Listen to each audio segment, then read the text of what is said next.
નમસ્કાર મિત્રો, તમે જોઈ રહ્યા છો સત્યા ન્યૂઝ ગુજરાત અને આપણે આવેલા છે હાલ વલસાડ જિલ્લાની કલેક્ટર ઓફિસ પાસે.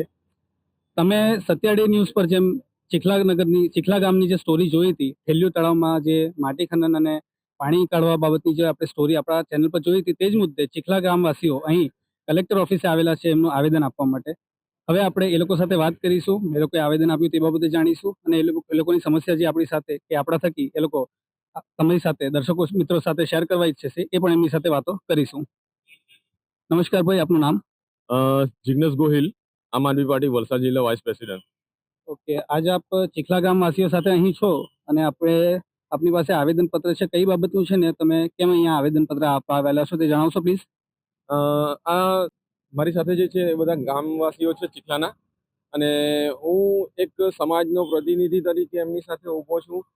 એમના ગામમાં જે તળાવ છે તો તળાવમાં અત્યારે પાણી છે અને એ પાણીથી ગામવાસી અને પશુ પક્ષી અને બધા પાણી પીએ છે, પણ એ સરપંચ દ્વારા એમાંથી માટી કાઢવા માટે પાણી કાઢવામાં આવી રહ્યું છે. એટલે એમને જે સમસ્યા છે કે પાણી અમારું જે પૂરું થઈ જશે ને એમને પીવાની તકલીફ પડે એટલા માટે એમણે રોક્યું છે, પણ સરપંચ તરફથી કોઈક કાર્યવાહી કરવામાં આવી નથી અને એમનું જે કામકાજ છે માટી કાઢવા માટેનું એ ચાલુ જ રાખ્યું છે. એટલે ગામવાસીઓ મને કહ્યું કે તમે આવો, અમારી સાથે ઊભા રહો અને અમને સપોર્ટ કરો.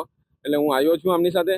અમે નાયબ કલેક્ટરને આપ્યું છે આવેદનપત્ર, અને એમનું જે આ સમસ્યા છે એ ઘણા બધા ગામોની સમસ્યા છે, પણ આજે લોકો સત્તાના જોર પર લોકોને ફાયદો થાય કે નુકસાન થાય, પોતાના ખિસ્સા ભરાય એ માટે કાર્ય કરતા હોય છે. તો એ હું તમારા મીડિયાના મારફતે એમ કહેવા માંગુ છું કે તમે તમારા ગામના જે લોકો છે એમના હિત માટેના કાર્ય કરો અને એમની સાથે સહભાગી બનીને રહો. આમાં તમારા પોતાના ફાયદા માટેના કામો નહીં કરો. આભાર. માસી, તે દિવસે પણ આપણી મારા ખ્યાલથી વાત થઈ હતી.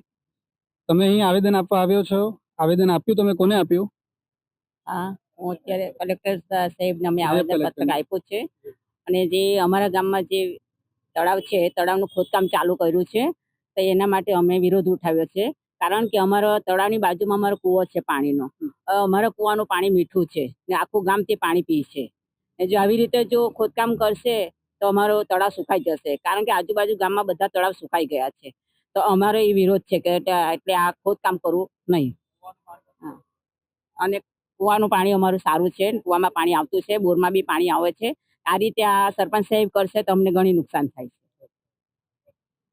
ભાઈ, આવેદનપત્રમાં જે ઉલ્લેખવામાં આવેલું છે તે બાબત થોડી માહિતી આપશો? હા, આવેદનપત્રમાં ઉલ્લેખવામાં એવું આવ્યું છે કે અમે અગાડી બી સરપંચને વિરોધ કર્યો, તો તે છતાં બી પાણી કાઢવાનું ચાલુ જ રાખ્યું. પાણી કાઢતા હતા, પાછા એ લોકો જ્યારે એ લોકોને ઠીક લાગે કે હા જ્યારે કાઢવું છે ત્યારે પાણી પાછું ચાલુ કરી દેતા છે. એ માટે આવેદનપત્ર આપવામાં અમે આવેદનપત્ર માટે કલેક્ટર ઓફિસમાં આવ્યા છે. તો કલેક્ટર મેડમને આવેદનપત્ર આપ્યું છે. તો મેડમે સારો એવો સહકાર આપ્યો છે કે તમને યોગ્ય અમે મદદ કરીશું ને યોગ્ય કાર્યવાહી કરીશું.